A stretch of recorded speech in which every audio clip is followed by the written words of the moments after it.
प्यारे दोस्तों, राधे राधे। कैसे हैं आप सभी? उम्मीद करती हूँ सब अच्छे होंगे। मैं भी अच्छी हूँ। स्वागत करती हूँ आप सभी का आज के न्यू ब्लॉग में। न्यू ब्लॉग की शुरुआत हो रही है रात के 9:30 बज रहे हैं और 9:30 बजे जो है मैं अभी किचन में हूँ। आप सभी देख रहे होंगे क्योंकि किचन टूर मैंने बनाया हुआ था आपके बोलने के ऊपर ही।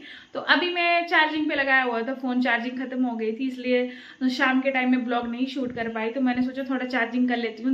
दिन भर जो है लाइट नहीं थी, इस कारण जो है कभी कभी ब्लॉग जो है ना आगे पीछे हो रहा है टाइम। कभी मैं सुबह कर देती हूँ, कभी शाम को कर देती हूँ, क्योंकि एडिटिंग करना जो है ना बहुत मुश्किल भरा काम होता है और उसको करते करते जो है मुझे 1-2 घंटे लग जाते हैं। कभी कभी मैं रात को ब्लॉग जो हूँ वो एडिट करती हूँ।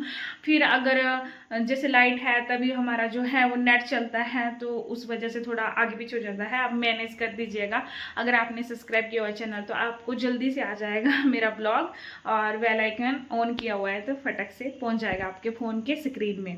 तो अभी मैं मोबाइल लिया हुआ था चार्जिंग करते करते और ऐसे स्क्रॉल कर रही थी। मैं मैक्सिमम टाइम जो है शाम के टाइम यानी कि नाइट के टाइम ही सारे कमेंट पढ़ती हूँ। जो कमेंट मुझे अच्छा लगता है उसी कमेंट का मैं आंसर देती हूँ और मुझे फालतू कमेंट में बिल्कुल इंटरेस्ट नहीं होता है, क्योंकि कुछ कुछ की आदत ही होती है गंदा बोलना और दूसरों को चिढ़ाना और दूसरों के बारे में गंदी सोच रखना। उनका कभी भी भगवान जो है अच्छा नहीं करता है।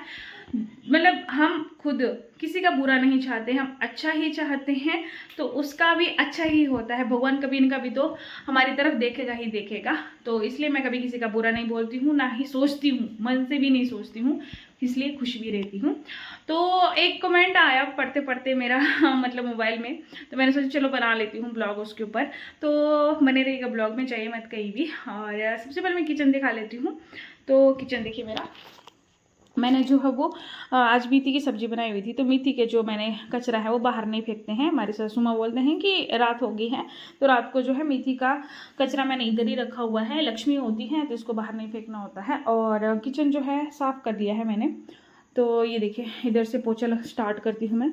ये अंशु ने रख दिया है बाद में। तो इधर से मैं ऐसे पोछा लगाती हूँ, मतलब छोटे रुमाल से लगाती हूँ। और देखिए रोटी मैंने कम ही बनाई हुई थी, आज 2 ही रोटी बनाई थी और चावल थे बहुत सारे। और देखिए दूध भी गर्म हो चुका है, दूध मेरी बेबी को लगता है पीने के लिए।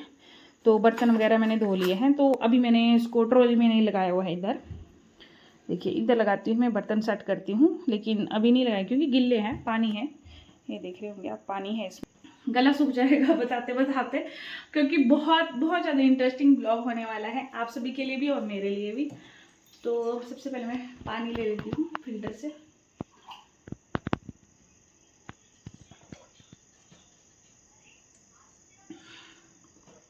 जितना पानी पिए उतना अच्छा होता है बॉडी के लिए। जब मैं बहुत ज़्यादा पतली थी ना, तब मैं अपने पति से पूछती थी कि मैं मोटी कैसे होंगी। मुझे बहुत ज़्यादा मोटे होना पसंद था, सच्ची बता रही हूँ। मैं बहुत पतलू सी थी, मेरा वेट ही नहीं बढ़ता था। तो उन्होंने मुझे बहुत अच्छे चार्ट दिया हुआ था, खाने का भी पीने का भी। तो अच्छी होगी, मैं अभी मोटी सी हो गई हूँ। तो मुझे अच्छा लगता है मोटे होना, ज़्यादा मोटे भी नहीं लेकिन मीडियम सा। तो कमेंट ये आया हुआ था कि आप अकेले रहते हो। मैंने एक ब्लॉग बनाया हुआ था कि मैं अकेले रहती हूँ और मैंने अलग राज्य में शादी की हुआ है। इंडिया से बाहर नहीं गई हूँ, फॉरेन कंट्री में शादी नहीं की है, मैंने इंडिया में ही शादी की हुई है। और इंडिया में आप कहीं भी शादी करोगे तो हिंदी आती ही आती है बोलने के लिए, मतलब समझ आ जाती है। थोड़ी बहुत फैमिली प्रॉब्लम होता है, लेकिन आपके जो लवर होते हैं यानी कि जो हस्बैंड होते हैं उनको हिंदी आना बहुत ज़रूरी होता है, तभी आपकी बात चल पाएगी। तो मेरे हस्बैंड जी को हिंदी बहुत अच्छे तरीके से आती है, इसलिए वो हिंदी में बात करते हैं मेरे से। अभी भी कुछ कुछ बातें हिंदी में ही होती है हमारी, जो मुझे नहीं समझ आती है मराठी। तो जैसे कि आप सभी को पता है कि मैं वैसे हिमाचल की हूँ, मंडी डिस्ट्रिक्ट जोगिंदरनगर की एक छोटे से गाँव से हूँ मैं। और मैंने लव मैरिज कर रखा है। मैं हूँ महाराष्ट्र में। तो महाराष्ट्र पुणे बहुत बड़ी सिटी है। पुणे में मैं कहाँ रहती हूँ, अगर आपको जानना है तो आप कमेंट कर सकते हैं। तो आप ब्लॉग देखते होंगे तो जिसने भी कमेंट किया होगा वो समझ जाएगा मैं किसके बारे में बात कर रही हूँ। तो उन्होंने मुझे कमेंट किया कि आप इतने दूर गाँव से इतनी दूर अकेले में क्यों आए हो। ये मेरे मन में बहुत दिन से क्वेश्चन चल रहा था कि चलो मैं बताती हूँ, लेकिन रह जाता था हर बार ही। मैं क्यों आई हूँ अपने न्यू घर में।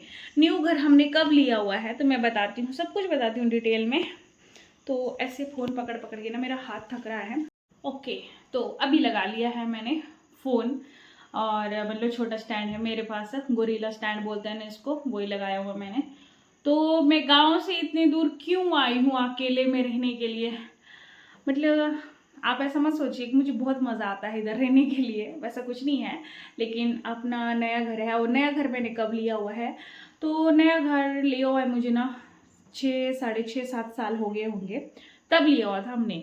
और नए घर में कोई भी नहीं रहता था, तब बहुत अच्छा था, और तब ये ट्रॉली वगैरह कुछ भी नहीं था, और जो ये ऊपर आप लाइटें देख रहे हैं ना, कुछ भी नहीं था, नॉर्मल सी लाइट थी। जहाँ पे हमने फिल्टर टच किया हुआ है वहाँ पे एक बल्ब था, तो हमने जो है वो रेंट में दिया हुआ था इसको। और मैं गांव में रहती थी, तब मुझे ना मराठी बिल्कुल नहीं आती थी। जहाँ पे मैंने शादी किया ना महाराष्ट्र में, वहाँ की स्टेट लैंग्वेज मराठी है, तो मराठी बिल्कुल नहीं आती थी मुझे, हिंदी बात करने के लिए आती। तो मैं जैसे ही जाती थी, कहीं भी मार्केट में जाती थी या फिर हॉस्पिटल में किसी ट्रीटमेंट के हिसाब से जाती थी, तो वहाँ पे ना मैं बहुत अलग फील करती थी। तो मतलब सब हंसते थे, मुझे ना बहुत ही कम मराठी आती थी और टूटी फूटी आती थी। तो फिर मैं चुप रहती थी, ज़्यादा बात नहीं करती थी। और मैं गांव से इतनी दूर इसलिए आई हूँ क्योंकि मुझे सिटी में रहना बहुत अच्छा लगता है। ये मेरी बचपन की ख्वाहिश थी। मैं बचपन मैंने जो है गांव में गुजारा, लेकिन सिटी से अच्छा ना गांव की लाइफ है, सच्ची बता रही हूँ। तो मैंने गांव में गुजारा है, तो अभी मुझे ऐसा पछतावा होता कि गांव में जाना चाहिए, लेकिन बहुत बड़ा कारण है इसके पीछे मैं सिटी में क्यों आई हूँ, नए घर में सेटल क्यों हुई हूँ। तो ऐसा नहीं है कि मेरे ससुराल वालों से मैंने झगड़ा करके जो मैं इधर आई हूँ नए घर में, वैसा कुछ भी नहीं है, आप गलत मत सोचिएगा। मैं झगड़ा करके नहीं आई हूँ, मैं बहुत खुशी खुशी से आई हूँ, और मेरी फैमिली आती है। आप सभी को मैं बहुत बारे ब्लॉग में दिखा चुकी हूँ कि सासू माँ आए हैं, ससुर जी आए हुए हैं, नाइट के लिए आते हैं वो, ऐसा नहीं है, दिन में भी आते हैं, कभी कभी ननद जी आते हैं, सब आते हैं। तो कारण ये था दोस्तों, मुझे स्कूटी भी नहीं आती थी, गाड़ी बिल्कुल चलाने के लिए नहीं आती थी। और मेरे हस्बैंड रहते हैं बाहर, हस्बैंड करते हैं बाहर जॉब, आप सभी को पता होगा मेरे हस्बैंड क्या जॉब करते हैं, फौजी है मेरे हस्बैंड। तो उनका ड्यूटी करना तो बहुत ज़रूरी है भाई, तो वो चले जाते हैं बाहर, 5-6 महीना घर नहीं आते हैं। तो फिर मैं सासू माँ और ससुर जी के साथ गांव में रहती थी, और गांव से जो है ना मेरे बेबी को स्कूल में डाला हमने सिटी वाले, तो सिटी वाले स्कूल में तो डाल दिया मैंने, और वो बहुत छोटी सी है, अभी 4-4.5 साल की है। तो इतना मुश्किल होने लगा ना वो स्कूल में भेजना। सुबह जो है ना छोटा बच्चे को आप 6 बजे उठाओ, 5:30-6 बजे उठा दो, तो कितना चिड़चिड़ापन होता है ना उसको, बच्चे को। तो फिर क्या हुआ कि बच्चा सुबह मैंने उसको उठाना जबरदस्ती, मुझे तो आदत पड़ गई थी ससुराल में। मायके में तो इतनी जल्दी नहीं उठती थी, लेकिन ससुराल में मैं 4 बजे, 4:30 बजे, 5 बजे उठ ही जाती हूँ। वहाँ पे सारे लोग ऐसे उठ जाते हैं मेरे ससुराल में, महाराष्ट्र में, ठीक है। यहाँ पे सुबह ही उठ जाते हैं सभी, मतलब रात कब होती है सुबह कब होती है कुछ पता नहीं लगता है।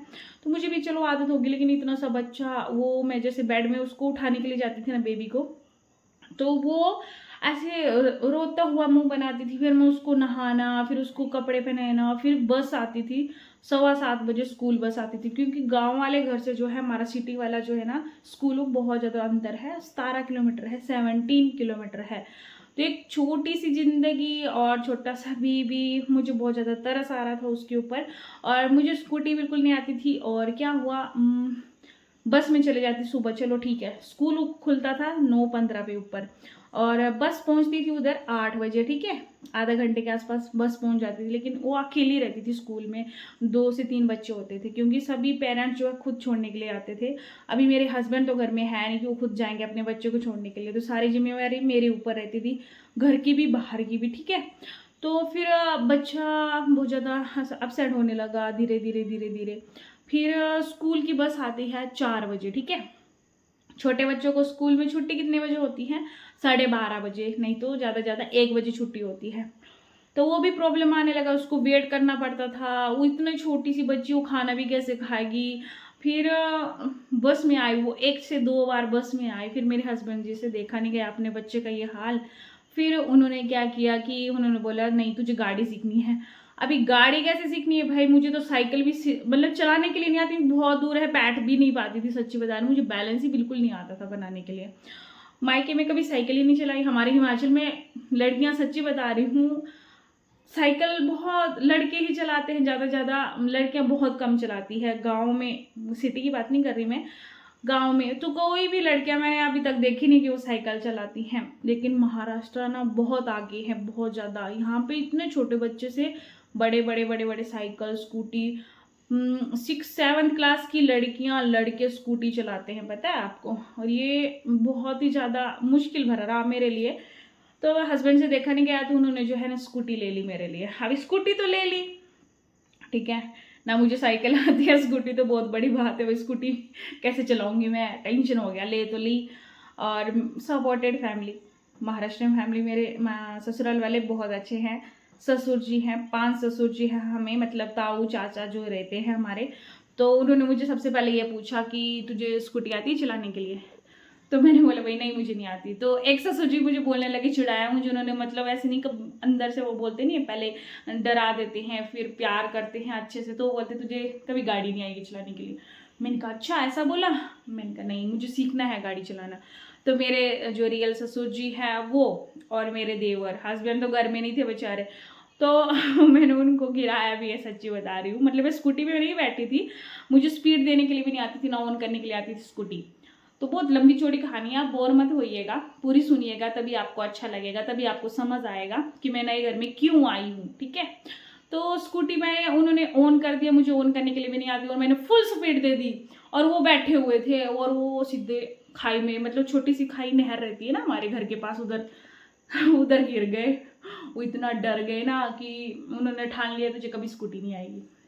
मैं भी नर्वस हो गई कि यार ऐसे क्यों बोल रहे हैं, अब स्पीड कितना देते हैं, ऑन कैसे करते हैं कुछ पता नहीं, डिक्की कैसे खोलते हैं, पेट्रोल कैसे भरते हैं कुछ पता नहीं है, बैलेंस तो बहुत दूर की बात है। मैंने इंस्टाग्राम में वीडियो रील बनाए हुए हैं उसके ऊपर, फर्स्ट दिन, सेकंड दिन, थर्ड दिन। तो मैं यकीन नहीं मानोगे आप, मैंने 4 दिन में स्कूटी सीख ली, पता है आपको। मेरे देवर आए, मेरे देवर जी ने बोला, भाभी ग्राउंड में लेके गए ससुर जी देवर जी, और मुझे बोला कि चलो भाभी आप ना बैलेंस बनाना सीखो।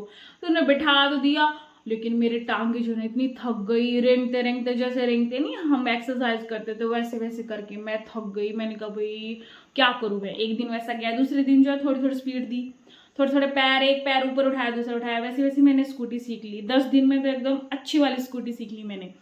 फिर 10 दिन के बाद मुझे सिटी में आना था, इतनी दूर, 17 किलोमीटर, पता है आपको 17 किलोमीटर कितना दूर होता है नई नई स्कूटी वाले के लिए। और ट्रैफिक, महाराष्ट्र में बहुत बड़े बड़े हाईवे रोड होते हैं और ट्रैफिक इतना बड़ा बड़ा गाड़ी होती है ना, हाय भगवान। बस आती थी ना मेरे साथ में, बाप रे, मैं ऐसे खड़ी हो जाती थी एक साइड में। फिर मैंने 1 दिन 2 दिन मेरे ससुर जी पीछे बैठते थे, डबल सवारी लेके आई, लेकिन जहाँ पे भीड़ थी वहाँ से मैं ससुर जी के पास दे देती थी गाड़ी, और मेन मार्केट में। फिर एक दिन मुझे ऐसे झूठ बोला गया, ससुर जी ने मेरी परीक्षा ली, तो वो चले गए खेत में और मुझे बोला बेबी को लाने के लिए जाना था 12:30 बजे, आधा पौना घंटा लगता है, ठीक है, मुझे स्कूटी में वहाँ सिटी, गाँव से, घर से सिटी तक। तो फिर क्या हुआ कि मतलब ससुर जी मुझे बोले कि तू जा आगे आगे, मैं पीछे आता हूँ। मैंने कहा भाई चलो ठीक है, बेबी को तो लाना है भाई, वो तो रोएगी फिर उधर जाके, है ना। तो मैं चली गई धीरे धीरे धीरे धीरे। जैसी बस आनी ना, बड़ी बड़ी बस से, ट्रक आने, तो मैंने साइड में खड़े हो जाना, चली गई धीरे धीरे धीरे धीरे। और मुझे स्टैंड लगाने के लिए ना, तो इतनी जोर का लगाना मुझे, जब मैं स्टैंड लगाई ना, स्कूल में तो पहुंच गए हैं जैसे तैसे। और अभी बेबी कैसे लेके जाऊंगी, तो मेरे हस्बैंड जी ने ऑनलाइन ऑर्डर किया होता बेल्ट, एक बेल्ट होता है ना बेबी को बांध के रखता है, तो वो भी मुझे लगाने के लिए नहीं आती थी। आगे लगा दिया मैंने, धीरे धीरे धीरे धीरे लेके गई। 1 दिन, दूसरे दिन, फिर महीना हो गया, मतलब कुछ हुआ नहीं भगवान की दया से। तो वैसे ही मेरी कोशिश रही बेबी को लाने की, जाने की। तो मैंने 1 साल तक स्कूटी में लेके आई गई। बारिश होती थी, चिक्कल होता था रास्तों में, सड़क में, मुझे इतनी अच्छी तरीके से नहीं आती, कहीं स्किट ना हो जाए स्कूटी, है ना।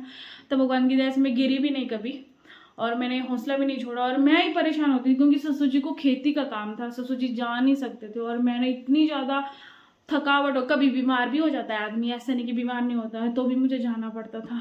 तो मेरे से अति हो गई। मैंने कहा भाई नया घर लिया तो किस लिए लिया ये, है ना, लोगों को रहने के लिए है कि रेंट पे दिया होता है घर। फिर मेरे हस्बैंड ने सोच विचार किया कि चलो, बेबी के बहुत ज़्यादा हाल होते हैं, और फिर उन्होंने क्या किया, डिसीजन लिया उन्होंने बहुत बड़ा कि चलो हम नए घर का काम करवाते हैं थोड़ा सा। कलर तो अभी रह गया है मेरे नए घर का, फर्नीचर का काम करवाया हमने, ये ट्रॉली वगैरह सब बनाई। एक छुट्टी में ट्रॉली बनाई और दूसरी छुट्टी में जो टीवी यूनिट बनाया। फिर हमने ये पीवीपी का काम करवाया पूरे घर का। तो सिर्फ अभी रहा है कलर। तो फिर हमने छोटी सी पूजा की, उसके भी मैंने ब्लॉग डाले हैं, आप पीछे जाके देखिएगा मेरे चैनल में, तो वहाँ पे आपको मिल जाएंगे, छोटे छोटे ब्लॉग बनाए हुए मैंने। तो हमने डिसीजन लिया, फैमिली भी मान गई, फिर हमने छोटी सी पूजा करवाई। फिर फैमिली आती जाती रहती है। अभी ससुर जी को बहुत अच्छे से गाड़ी आती है चलाने के लिए, सभी ससुर जी को गाड़ियाँ हैं, तो सब आते हैं रहते हैं। तो यही बहुत बड़ा कारण था बेबी के स्कूल का, कि मैं नए घर में तो आई हूँ, तो बेबी स्कूल इधर से जो है ना, स्कूल जाने के लिए ना 5 से 8 मिनट लगती है। तो मैं सुबह छोड़ने के लिए जाती हूँ और शाम को कभी कभी ससुर जी जल्दी आ जाते हैं दिन को, तो वो चले जाते हैं, तो वो लेके आ जाते हैं, कभी मैं लेके आ जाती हूँ। नज़दीक है तो कोई प्रॉब्लम नहीं होता है, बीमार भी होता है आदमी तो भी जा पाता है, लेकिन दूर में जो है ट्रैफिक भी ज़्यादा होता है। तो यही बहुत बड़ा कारण था। तो घर का पूरा काम नहीं कराया था। कुछ लोगों के ऐसे आ रहे थे, मतलब बोल रहे थे बहुत ज़्यादा कि घर का कलर नहीं हुआ है और आप ऐसे ही जा रहे हो, और कलर तो करवा देना था। लेकिन हमें कलर से ज़रूरी अपनी बेबी की लाइफ, मतलब उसका चिड़चिड़ापन, रोती है, नर्वस होती है, वो ज़रूरी था। तो मेरे हस्बैंड बहुत बहुत केयरफुल है अपने बेबी के लिए भी, और वाइफ के लिए भी, और फैमिली के लिए भी। तो सुन लिया होगा आपने, जब आप मैं न्यू घर में क्यों आई हूँ, यही बहुत बड़ा ये था कि गाँव से इतनी दूर में क्यों आई हूँ नए घर में। गाँव का लाइफ बहुत अच्छा होता है।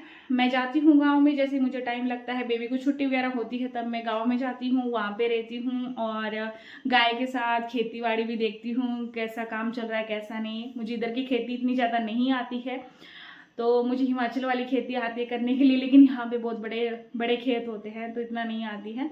तो अभी रात हो चुकी है, तो अभी ससुर जी आए हुए हैं, सासू माँ है, वो टेरिस में बैठे हुए थे। मैंने सोचा छोटा सा ब्लॉग शूट कर लेती हूँ।